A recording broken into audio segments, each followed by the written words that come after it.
Kay gihigugma gayud sa Dios ang kalibutan, mao nga gihatag niyang bugtong anak,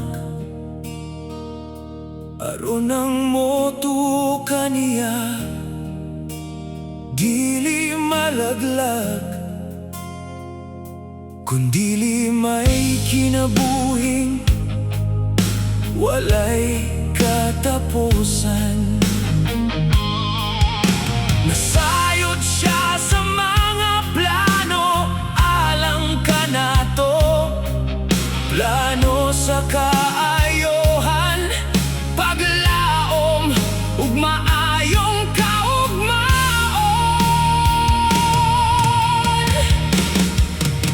Salig sa Ginoo sa bugos mong kasing-kasing, ayaw pagsalig sa kaugalingong kaalam.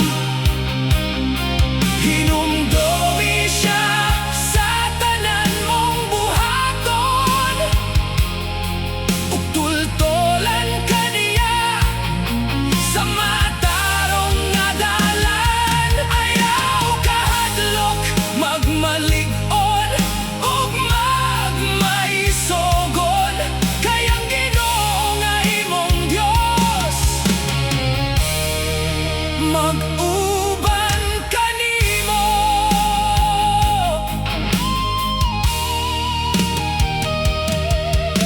Nasayod kita sa tanang mga butang, nagbuhat ang Dios salang sa atong kaayuhan.